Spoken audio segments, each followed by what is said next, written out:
Today's topic is handler training sessions. What that's all about is this is how we do it when it comes to dropping off in kennels. When it comes to the client coming and getting their in kennel trained dogs, also when we sell dogs, also dealing with service dogs, or whenever I'm turning over a dog to a new client. This is steps that I've seen over time and time be effective. So today we're going to talk about how a dog thinks, and that's what I go over with the client. And what I touch on that is it's important to understand that a dog is an animal. A lot of people put dogs or animals that turn into pets, they put them in the category of human. I'm going to explain by facts why that is not possible. Number one, a human is the only creature that can reason. Reasoning meaning that that human could think of the past, the present, and the future. Okay? It cannot predict the future, but it could take calculated guess on what that future is going to bring. An animal can't. An animal thinks just in the moment.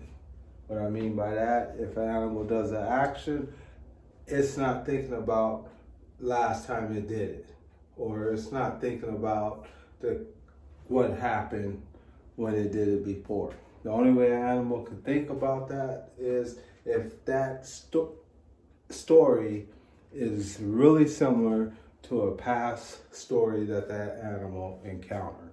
And then that animal will go off past experience. Was it pleasant or was it unpleasant? And then make a decision off that. Let me give you a prime example of what I'm talking about. Right behind us is one of the major highways in the country. I think it's like the sixth busiest highway in the country. It might have changed, but it used to be like the sixth busiest. Now, if I have two dogs, one dog that got hit by a car when it was a pup, and a dog that never had a bad experience at a car. Both of these dogs are really ball driven. Ball driven meaning that they really like balls. These dogs will do anything for a ball. We call them high drive dogs. All right. So if I get that tennis ball and I throw it across the highway, and the dog over here never been hit by a car, what that dog's gonna do is stay focused on that tennis ball and think that the car will not hurt him. On the opposite end, the other dog, if that dog got hit by a car before, I throw that ball, when that dog go get the ball, it's gonna be thinking about, once he sees that car, he's gonna think about last time what happened when that car hit him. You see how it kind of works? So that you gotta understand that when you're dealing with the dog. Another thing about dogs, that's pretty common with humans. Dogs are a creature of habits, just like humans. What I mean by that, if you get up in the morning as a human and make your bed every day, it becomes a routine, it becomes a habit. Same thing with that dog. If I get dog food over and over and over, every time I let a dog out the crate, and guide that dog to the front door and have that dog sit over and over and over and over, what's gonna happen is that dog's gonna always do that behavior. As long as it's a reward there, that dog's gonna do it. Or if that dog thinks it's a reward there. Okay? So animals are a creature of habit. And that's why with our pups, that's why we start kind of conditioning them to the behaviors we want.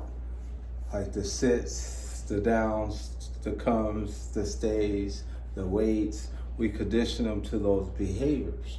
Because the more the dog does it, it becomes embedded into that mind and it becomes second nature. Hopefully that makes sense. The next thing I explain when I'm doing my handler course is I make sure that they understand that the breed that they're getting. Because if you don't understand the breed that you're dealing with, what I mean understanding the breed, understanding the history of that breed, why was that breed created, what are some of the genetics of that breed or characteristics, stuff like that. That's an important factor because you're going to see some of those characteristics come out. So when you see those characteristics come out, you're a step ahead of the ball. You're a step ahead of the ball game a little bit because you're going to say to yourself, oh, I read about that, or oh, I heard about that. And when it pops up, you're prepared to deal with that issue, okay? Let me go ahead and break it down to you either further so you understand what I'm talking about.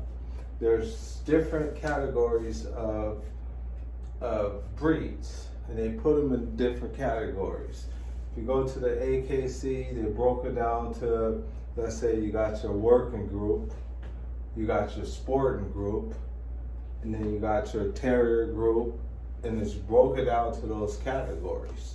Then once they break them down to that category, you gotta dig a little deeper and break that breed down. Let me draw you a diagram so you understand what I'm talking about. All right? So you have different, you got, let's say, working. It'll be called working group.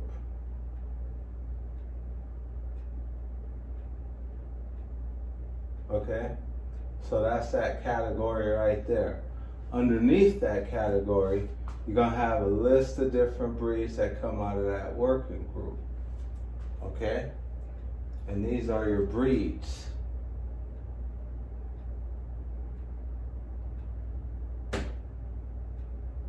All right? Then, once you understand, you first gotta, this is first, you have to understand what this entails.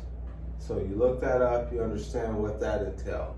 Then once you get a good clear picture of that, you look up that breed.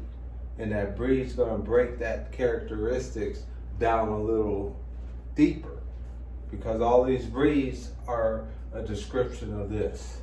And then these breeds, you gotta break down traits.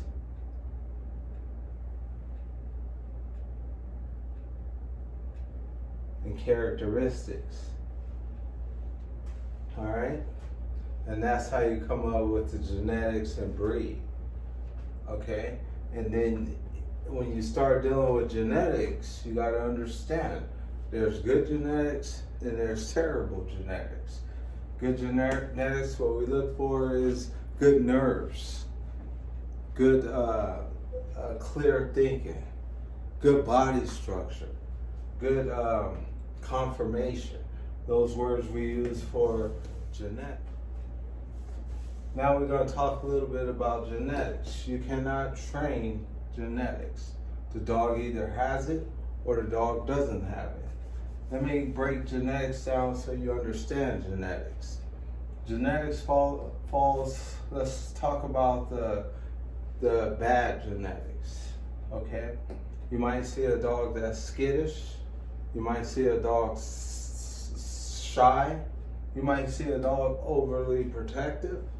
You might see a dog that don't have a good conformation. What I mean by conformation, if you go to the AKC,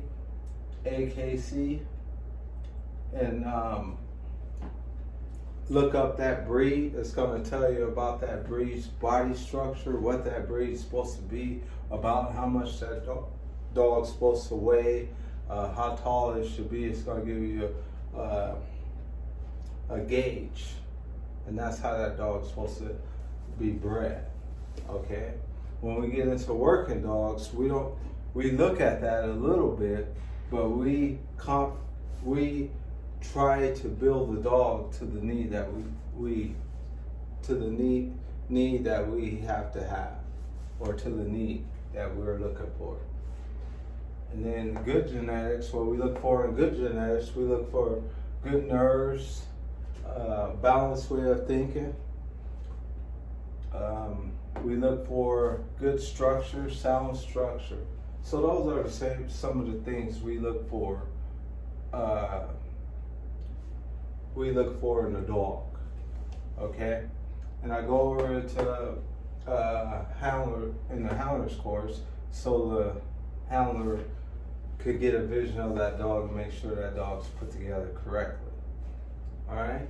Next thing we cover in the handler's course, we cover reward system. All right. On the reward system falls under 3 umbrellas, not in no particular order. 1, food. 2, toy. 3, affectionate.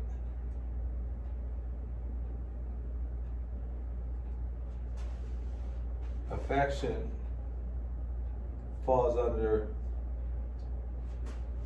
2 classes. All right, physical.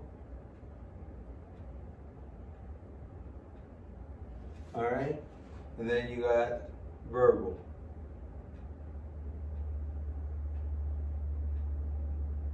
Hopefully I spelled that right. Verbal.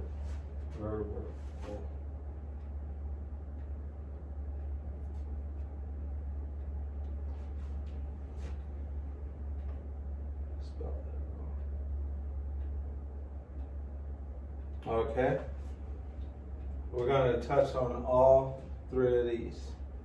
All right, and like I said, no particular order. All right, so when the dog does a behavior, it has to get one of these, and that's where treats falls under. Okay, or a toy, or affection, and that affection could be good boy, verbal, or reaching down and petting the dog. All right, I'm going to give you some examples. All right, if I had asked the dog to sit and the dog sits, a reward's going to come out. I want you to think of it as a magician. Okay? And why I say that is, I want the dog to anticipate which one he's going to get. Say your dog is really food driven. He's hoping he's going to get that. Okay? Say it's toy driven. He's hoping that toy is going to just appear. All right? So that's why you see those vests. They're trainer vests. On another video, I'll show you about the trainer vests. But they have a pocket here, pocket back here, pocket in here, and I believe they got a pocket inside. All right, and you'll see that used a lot when people do sport dogs. Okay, you'll see that. Affectionate. Some dogs just like to be told that they're doing a good job, and they thrive off that. So I pull out of the bank on this. All right, so if I have my dog here, I ask Fido to sit. Fido sat. Boom. Good boy. All right. Some trainers put, hey, you shouldn't do it. No, you shouldn't do it. You should do it before the 2-second rule. 1001, 1002. That praise should have been there. All right. Like I said, I mix it up. I don't go by that rule. Okay. Sometimes he gets it quick, or sometimes I wait. Sometimes it might not get neither one of these. Okay, I want the dog thinking. So we use that on the reward system. So when you have your dog does something you like, a behavior you like, boom, fall under this. All right? All right. Let's talk about the correction system.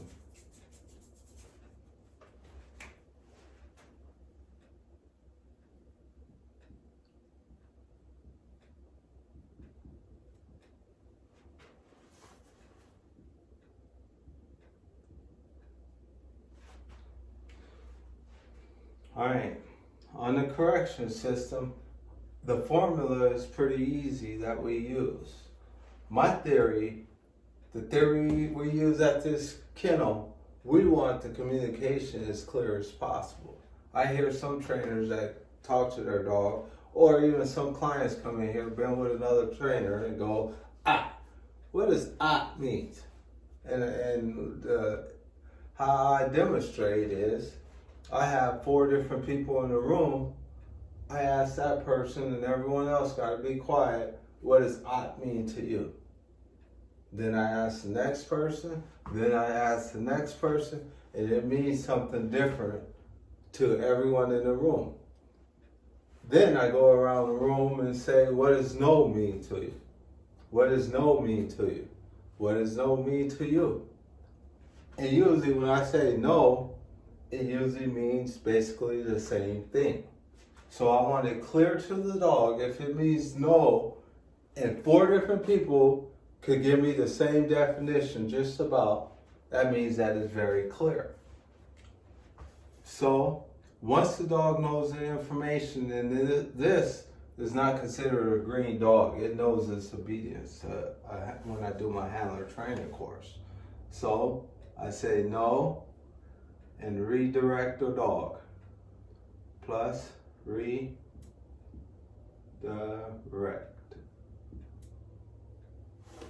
Okay? That's the correction system we use. And after we redirect, plus command. It's that easy.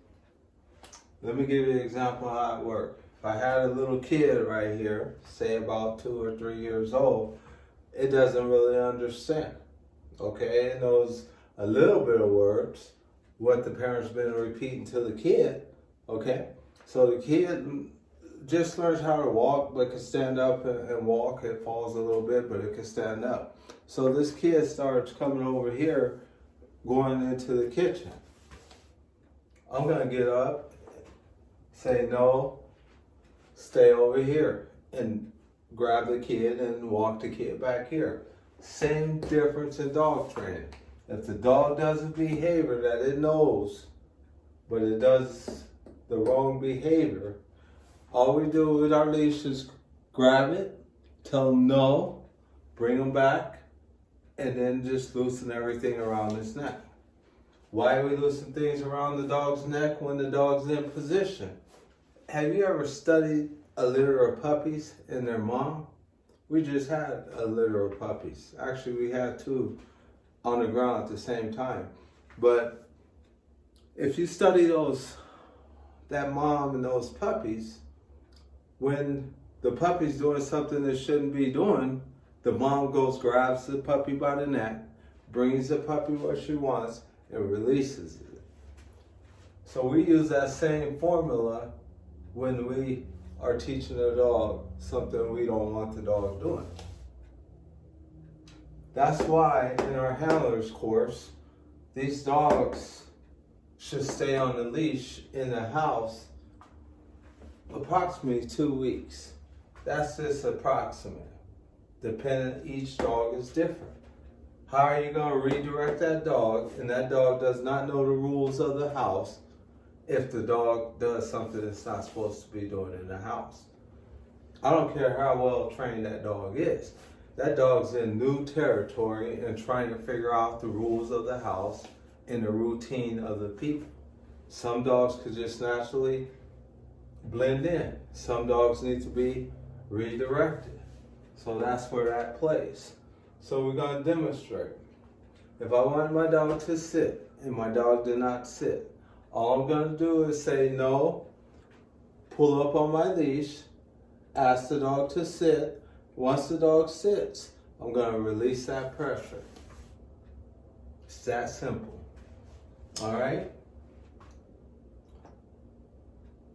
And it's important to release that pressure when the dog's in the position